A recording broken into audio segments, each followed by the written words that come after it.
2 Samuel, capítulo 12, a partir do versículo 1, que diz assim, todos acharam, amém? Amém.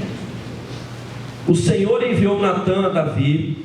Chegando Natã a Davi, disse-lhe: havia numa cidade 2 homens, um rico e outro pobre. Tinha o rico ovelhas e gados em grande número, mas o pobre não tinha coisa nenhuma, senão uma cordeirinha que comprara e criara, e que em sua casa crescera, junto com seus filhos. Comia do seu bocado e do seu copo bebia, dormia nos seus braços e a tinha como filha. Vindo um viajante ao homem rico, não quis este tomar das suas ovelhas e do gado para dar de comer ao viajante que viera a ele, mas tomou a cordeirinha do homem pobre e preparou para o homem que lhe havia chegado. Então o furor de Davi se acendeu sobremaneira contra aquele homem e disse a Natã: tão certo como vive o Senhor, o homem que fez isso deve ser morto, e pela cordeirinha restituirá 4 vezes, porque fez tal coisa e porque não se compadeceu. Então disse Natã a Davi: tu és o homem, assim diz o Senhor, Deus de Israel: eu te ungi rei sobre Israel, e eu te livrei das mãos de Saul. Deite a casa do teu senhor e as mulheres do teu senhor em teus braços, e também te dei a casa de Israel e de Judá. E se isto fora pouco, eu teria acrescentado tais e tais coisas. Por que me desprezastes a palavra do Senhor, fazendo o que era mal perante ele? A Urias, o heteu, feriste a espada, e a sua mulher tomaste por mulher, depois de o matar com a espada dos filhos de Aminon. Versículo 10: agora, pois, não se apartará a espada jamais da tua casa, porquanto me desprezaste e tomaste a mulher de Urias, o heteu, para ser tua mulher. Feche os teus olhos, querido Pai. Nós louvamos o teu nome nessa noite, queremos te agradecer, Senhor, por essa oportunidade de poder ouvir a tua palavra, Senhor. Seja, Pai, o teu Espírito Santo a mover nesse lugar, Senhor, a falar em cada coração presente aqui nessa noite. Senhor, me faz pequeno nesse altar, usa os meus lábios para a glória do teu nome, Senhor, e mediante a tudo que foi feito aqui, Senhor, através desse teatro, seja o Senhor, Pai, a mover em cada coração, Pai, porque eu creio que hoje é noite, Senhor, de romper grilhões, é noite de romper, Senhor, em áreas, Senhor, meu Deus, da vida dos teus filhos que se encontram aprisionadas, Senhor. Ó Deus, que essa palavra traga libertação, cura, vida e restauração. Essa é a nossa oração no nome de Jesus, teu Filho amado. Amém, amém e glória a Deus. Você pode tomar o seu lugar em nome de Jesus. E eu quero liberar essa palavra sobre o teu coração, para você que está aqui, para você que está em casa nos assistindo no programa Mais Que Vencedor, em Teresópolis, São José, Friburgo, Petrópolis, aonde você estiver nos assistindo. É uma alegria muito grande poder entrar na sua casa levando a palavra de Deus. Bom, amados, eu quero nessa noite, através dessa palavra, liberar uma palavra sobre a tua vida, porque quem sabe você entrou aqui e você tem se encontrado no silêncio. Eu acho que a pior atitude que um ser humano toma mediante as lutas, dificuldades, tribulações da sua vida é o silêncio. Quando você começar a se deparar com pessoas no seu convívio que estão em silêncio, comece a se preocupar, comece a se aproximar, comece a fazer perguntas, porque quando eu olho para a vida de Davi, Davi era rei, Davi tinha tudo aquilo que Deus já tinha presenteado para ele, o reinado, Deus já tinha dado mulheres, Deus já tinha dado livramento, Deus estava sendo com Davi em tudo que ele fazia. Porém, o Senhor não concordou com uma atitude que Davi tomou, de querer usurpar e aproveitar da esposa de um dos seus soldados. Com consequência, ele manda o seu soldado à frente da batalha para morrer mesmo, e isso acontece, e ele toma essa mulher como a sua esposa, e isso desagrada o coração de Deus. Talvez você pergunte assim: pastor, mas ele era Davi, ele era rei, podia fazer o que quisesse. Não é assim que funcionam as coisas com Deus. Deus, quando nos entrega algo, Ele nos entrega algo com propósito. Agora, quando a gente começa a fazer totalmente na contramão daquilo que Deus nos entregou, a consequência é certa. Eu não quero focar muito hoje na família de Davi, mas através dessa atitude, quando nós olhamos para a família de Davi, a gente consegue olhar e entender que eu creio que foi uma família totalmente desestruturada, uma família que não tinha comunhão. Para você ter uma ideia, um irmão queria matar o outro se uniu para roubar o reinado do pai, outro tramou contra a própria irmã e abusou da irmã, estuprou a irmã. Para você ter uma ideia, o caos que foi dentro da casa de Davi. Por quê? Por causa da desobediência. Então eu quero chamar a tua atenção nessa noite para o silêncio. Esse silêncio que talvez está dentro do teu coração, e você com as suas atitudes também tem tentado transformar isso, tá, em silêncio.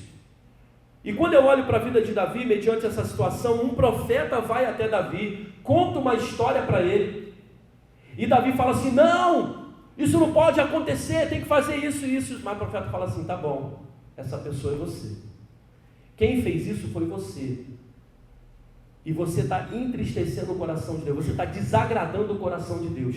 O Deus de Israel que fez isso, que fez aquilo, ele começou a contar. O profeta Natan começou a falar algumas verdades para o rei Davi, e aquilo eu tenho certeza que veio como uma flecha no coração de Davi. Mas o que nós aprendemos aqui nesse texto, sabe o que é? Que tem muita gente que está achando que consegue ficar escondendo o pecado por muito tempo, que você consegue ter uma vida ou uma prática de pecado, fazendo o que quer, tomando as decisões que quer, traindo, mentindo, fazendo tudo aquilo que é contrário, querido, aos princípios da família, aos princípios de Deus, e você acha que ninguém vai saber, e você acha que, sabe, nunca vai ser revelado isso. Nós temos na palavra, querido, a comprovação que Deus é um Deus que não deixa nada oculto, um Deus que revela todas as coisas, amém? O Deus que nós servimos, ele revela todas as coisas. Mas vamos lá, vamos prosseguir. O que eu quero fazer você entender, querido, que o pecado, o propósito do pecado é nos escravizar. Você observou na encenação aqui, a Simoninha, o papel que ela estava fazendo, ela estava próxima de Jesus, estava tudo muito bom, ela estava aqui com comunhão, alegre, dançando, feliz. Um pouco que ela se afastou de Jesus, você viu o que aconteceu na vida dela?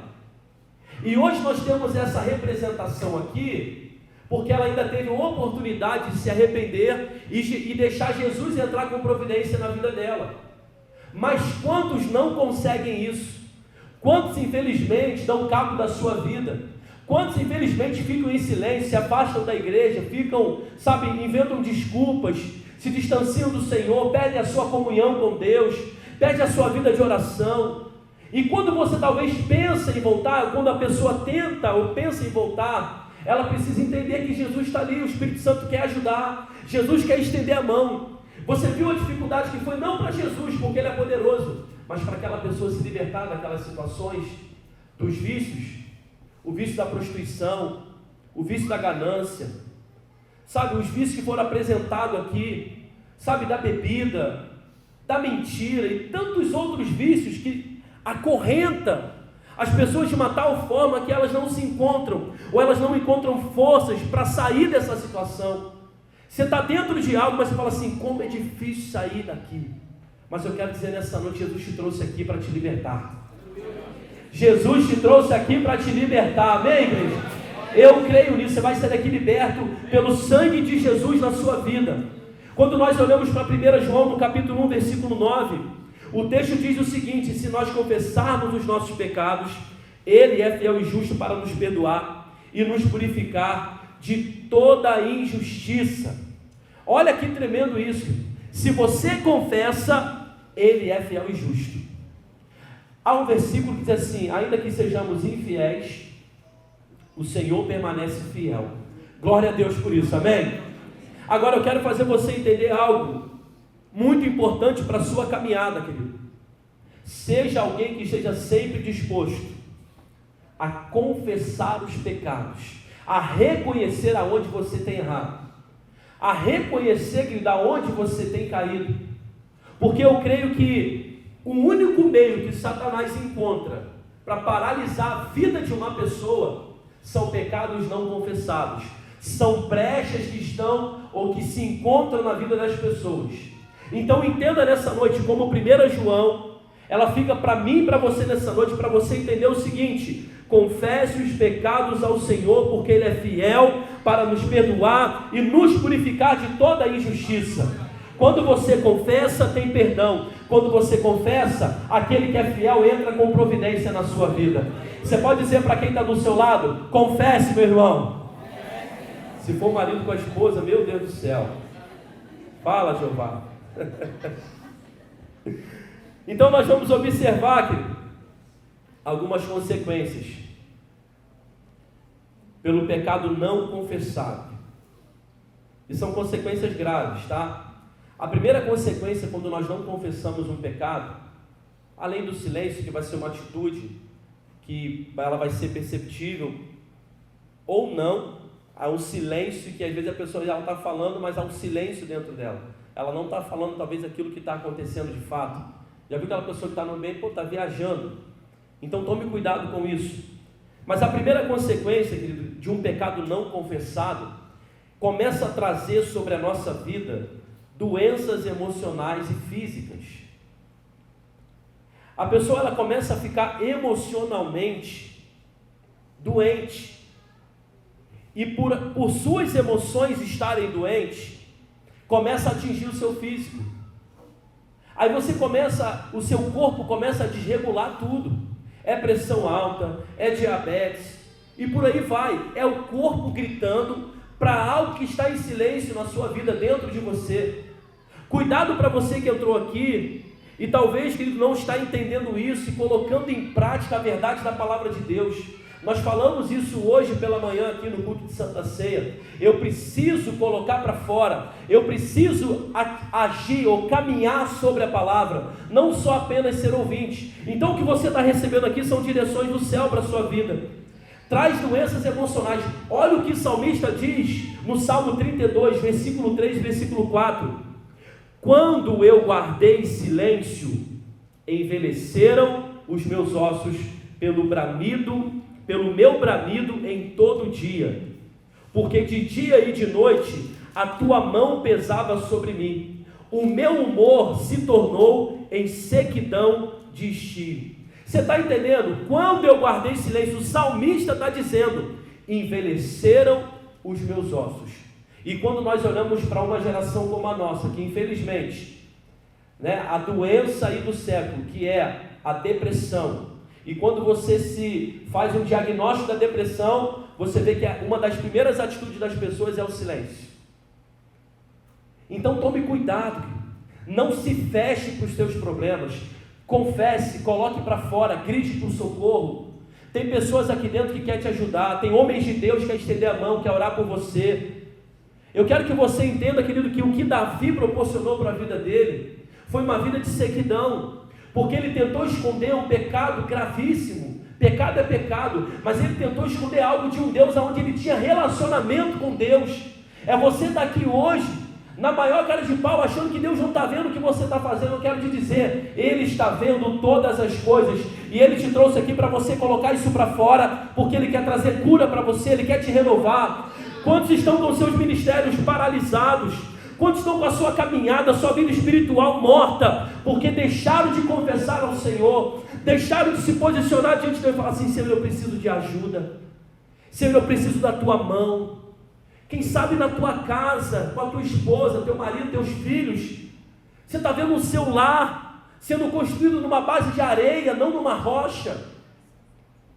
Não tem como você lá no futuro querer dizer para o teu filho: vai lá servir a Jesus. Não.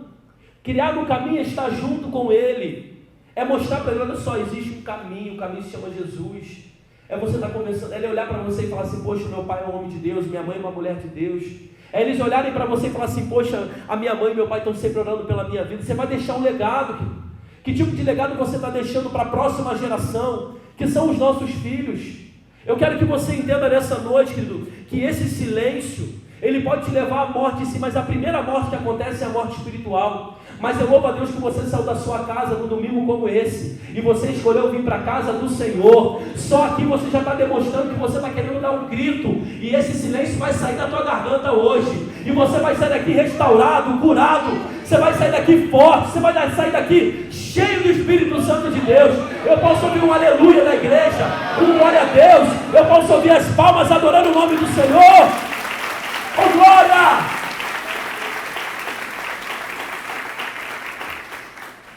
Porque é nessa verdade que a gente precisa estar apoiado, na verdade da palavra de Deus.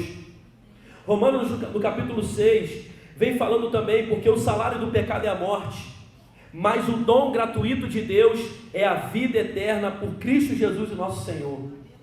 Ele é a vida eterna, mas espera aí, se tem pecado, vai haver uma recompensa, e o salário do pecado, como diz o texto, é a morte. E o maior propósito de Satanás, pode ter certeza disso. Quer ver? Eu vou falar quem é casado aqui, levanta a mão. Deus te abençoe, está no mesmo buraco que eu, glória a Deus. Brincadeira. Só para a gente descontrair. Mas para nós que somos casados, para pensar. Quando tem alguma desavença, um desacordo no casamento, né? Qual é a primeira coisa que acontece? Silêncio. O casal quer parar de falar.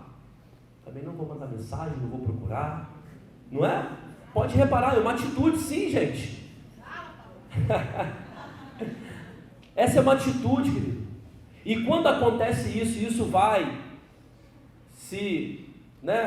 se prolongando no decorrer dos dias. Isso é péssimo para o casamento. Porque é exatamente nessa hora que situações começam a acontecer. O inferno começa a trabalhar, querido, contra você. Sabe por quê? Não tem comunhão, não tem conversa, não tem relacionamento, já é uma brecha ideal para entrar. Então cuidado com o silêncio no teu casamento, cuidado com a falta de comunicação dentro de casa com os teus filhos, cuidado com a falta de conversa na mesa, cuidado com a falta de conversa. O inimigo, ele quer calar a tua voz. Satanás, ele quer trazer o silêncio total, principalmente no teu casamento, porque ele tem ódio de família, porque a família foi constituída por Deus, e por ele não ter uma, ele quer destruir a tua. E ele é o inimigo das nossas almas. Ele vai lutar 24 horas para fazer com que tudo aquilo que você construiu há anos venha ser jogado na lata do lixo em questão de tempo. Tome cuidado com isso. Você que está construindo uma história ao lado de alguém, uma família, talvez está recém-casado, ou então tem anos de casado, mas está pensando em se divorciar, em separar, ir embora. Não tem mais jeito. Tem jeito sim, querido. O que falta às vezes é um diálogo, é a conversa. O que falta às vezes é você dedicar tempo para aquilo que é importante. Porque Davi, ele começou a dar importância para aquilo que não era importância. Ele começou a desejar aquela mulher. Ele toma uma atitude de mandar o marido dela na frente, o marido dela morre. Davi então achou que ele poderia fazer o que dava na cabeça dele e continuar sendo abençoado com seus pecados escondidos. Não. Deus é um Deus de justiça. Davi era um homem segundo o coração de Deus, mas Davi pecou. E porque ele pecou, houve consequências. Todo pecado gera uma consequência. Então, quando nós olhamos aqui na encenação, Jesus salvando a vida dessa mulher, nesse papel, ela permitiu isso acontecer. Jesus, ele não está lutando com o diabo, muito pelo contrário. Há uma batalha no mundo espiritual, querido, onde o diabo tenta prevalecer contra a favor, melhor dizendo, contra a sua vida. A favor é aquilo que Deus tenta prevalecer. Mas quando tem pecado, quando tem mentira, quando tem algo oculto, quando você se distancia, não adianta, o que vai prevalecer é aquilo que o inimigo vai colocar, querido, que vai intensificar contra a tua vida. Situações tão pequenas, às vezes está virando tempestade. Você está andando numa situação onde você sabe que está faltando um conserto diante de Deus, está faltando entregar a tua vida de fato para Jesus, caminhar, querido, firmado na promessa, nas palavras de Deus. Davi abriu mão disso e por isso pagou um preço muito alto. E se eu te perguntar aqui, eu creio que não é o desejo do teu coração, você pagar para ver o que vai acontecer se você continuar com as mesmas atitudes. Quem é o Deus que está governando o teu coração? Quem é que está em primeiro lugar na sua vida? Quando nós olhamos para a palavra e diz que nada vai ficar impune aos olhos de Deus, Provérbios 28, versículo 13 diz: quem esconde seus pecados não prospera, mas quem confessa e os abandona encontra misericórdia. Hoje à noite você lançar nesse altar, confessar ao Senhor, confessar a Jesus, deixar mesmo nesse altar tudo aquilo que está inquietando o teu coração, te distanciando dele. Tiago, no capítulo 1, versículo 16, diz: confesse os seus pecados uns aos outros e orem uns pelos outros para serem curados. Tem cura de Deus para a tua vida aqui nessa noite. Nós não viemos aqui a passeio. É muito bom estar em comunhão e alegria com os irmãos, mas nós viemos aqui com um propósito de sair daqui restaurados para a glória do Senhor. Esse silêncio não vai te matar. Deus trouxe aqui para te libertar. Deus trouxe aqui para você sair daqui dando gritos de júbilos ao Senhor, gritos de vitória, celebrando o nome de Jesus. Jesus vai tomar a tua frente e vai dizer: aqui ninguém toca. Esse aqui é meu ungido, esse aqui é minha ungida. Ninguém toca nele, ninguém toca nela. Oh glória! O inferno não vai prevalecer, querido, contra a tua vida. Pode até se levantar, mas você vai estar guardado pelo sangue de Jesus. Você vai estar guardado pela mão poderosa do Senhor. Quando nós olhamos Davi declarando no Salmo 51, versículo 10, ele estava dizendo: cria em mim, ó Deus, um coração puro, e renova dentro de mim um espírito inabalável. Esse espírito que ele precisa permanecer no nosso coração. Ele precisa permanecer no nosso coração. Não se cale mediante a qualquer problema da sua vida, mas grite. Tem um salmo que diz assim, ó: abre bem a tua boca, porque eu vou encher. Quando eu estou clamando, quando eu estou adorando, quando eu estou colocando para fora, e nós temos vários exemplos na Bíblia, a gente poderia usar o exemplo de Ana. Ana, ela gastou todas as suas forças chorando no altar. Chegou uma hora que ela não tinha mais voz, e parecia que ela estava batendo a boca. E o profeta olhou e falou assim: essa mulher está embriagada aqui, o que essa mulher está fazendo aqui? Mas na verdade não, ela estava depositando toda a sua força diante do altar de Deus, e dizendo: Senhor, se o Senhor me der um filho, eu vou devolver ele para o Senhor. E foi exatamente o que Deus fez. Deus ouviu aquela oração. Nasceu Samuel, ela entrega Samuel no altar do Senhor, e logo depois disso ela ainda tem mais 7 filhos. Olha que Deus maravilhoso, querido. Olha o que Deus quer nessa noite fazer na tua vida. O que você precisa entregar no altar hoje? Qual é o compromisso que você precisa assumir com Jesus? Não é com o pastor Vinícius. O compromisso que você precisa assumir com Jesus nessa noite. Você tem andado distante. Você tem andado aí sufocado pelos problemas da vida. Talvez financeiramente você está bem. Talvez no seu casamento você esteja, está aí, está levando, está bem. Mas espiritualmente você não está bem. Você não tem força para orar. Você não tem força mais para vir na igreja. Você não tem força mais, para clamar por Jesus. Você não tem força mais para pegar o caminho de volta e falar assim: não, eu preciso firmar os meus pés na casa do Senhor. Você não tem encontrado forças mais, querido, para andar aliançado, andar sobre cobertura de oração, andar, entendendo o teu papel, o teu chamado. Não, eu tenho um chamado, e esse chamado ele vai se cumprir na minha vida. Eu tenho um chamado e vou lutar por ele até o fim. Eu não sei como você entrou aqui, mas eu sei que Deus te trouxe aqui com algum propósito, querido. E você precisa tomar uma atitude de fé hoje, de colocar o teu pé, de dar o passo de fé, para que cadeias sejam quebradas, para que aquilo que foi apresentado aqui, situações que se levantam contra você, venham cair por terra, e todos os demônios opressores. Talvez você entrou aqui em depressão, talvez você entrou aqui essa semana, passou até mesmo no teu pensamento suicídio. Eu quero dizer para você: não faça isso. Jesus já entregou a vida dele na cruz do Calvário para mim e para você, por mim e por você. Jesus, ele tem vida e vida em abundância para você, e ele te trouxe aqui para te dar essa chance, dizendo para você: eu te amo. Lance no meu altar todos os seus pecados. Confesse, dê um grito de socorro hoje, porque tem salvação para você, tem vida para você nesse lugar, querido. Eu quero que você levante uma das suas mãos, porque eu quero profetizar sobre a tua vida, em nome de Jesus. Tudo aquilo que tem tentado causar silêncio dentro do teu coração, da tua vida, todo pecado não confessado, porque pecado tem nome, eu quero declarar na autoridade do nome do Senhor Jesus, que nessa noite ouvirá sobre a tua vida um espírito de ousadia, de intrepidez, e você vai abrir essa tua boca, e você vai declarar diante do Senhor, porque quando você clamar pelo socorro bem presente, Ele virá te socorrer. Quando você pedir ao Senhor: cria em mim um coração puro, Ele vai te renovar e te dar um espírito inabalável. Eu profetizo nessa noite que todo grito que está entalado na tua garganta, você vai depositar diante do Senhor, e você sairá daqui curado, curada, restaurado, restaurada. A tua vida não será mais a mesma, porque aquilo que Deus tem para você vai te alcançar, em nome de Jesus. Aleluia e glória a Deus. Aleluia. O silêncio que te matava vai virar um grito na sua garganta, o grito da vida. O silêncio que tentava sufocar a tua voz vai se tornar, querido, em palavras de adoração ao nome do Senhor Jesus. O medo que está rodeando a sua vida, o medo que está rodeando esse problema que você está enfrentando, essa insegurança.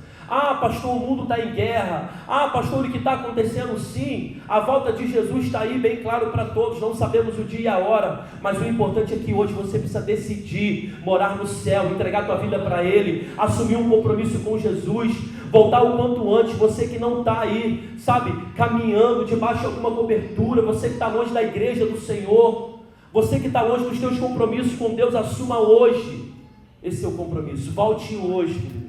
E eu não estou dizendo, querido, que você tem que voltar e ficar aqui na Nova Igreja de Cristo, não. Seria muito bom, ficaria muito feliz. Mas o que mais nós temos aí são igrejas sérias, querido. E que você procure uma mais próxima da palavra de Deus. E que você pare com essa brincadeira de achar quando der eu vou. E tem uma palavra que já ministrei para a igreja aqui, cujo tema é, uma das partes da mensagem fala que o diabo ele só precisa que você se ausente em um culto. Já é o suficiente para ele causar diversas confusões, situações em várias áreas da sua vida. E quando você não está bem emocionalmente, vira um prato cheio para o inimigo. Porque tantas doenças, infelizmente nós precisamos orar até para isso mudar. Porque quando você olha, tem algo inaugurando em Teresópolis, você vai ver farmácia. Me desculpe para quem trabalha vendendo para farmácia, mas Deus vai te prosperar de outra forma. Mas nós precisamos orar para isso mudar. Meu irmão, cada cantinho que vai, eu acredito, farmácia, eu falo, Jesus, esse povo está doente. O povo está doente, gente. Se está abrindo muita farmácia é porque o povo está doente. O povo, como eu disse hoje, está amenizando a sua dor. O povo, ele se conformou em estar sendo amenizado, não curado. E Jesus tem cura, Jesus não quer amenizar a sua dor. Então os problemas emocionais, eles se tornam físicos. Eles vêm para a saúde física, eles começam a atingir o nosso físico. E quando atinge o nosso físico, aí você começa a querer se automedicar, ou então você vai no médico, o médico começa a te medicar e por aí vai.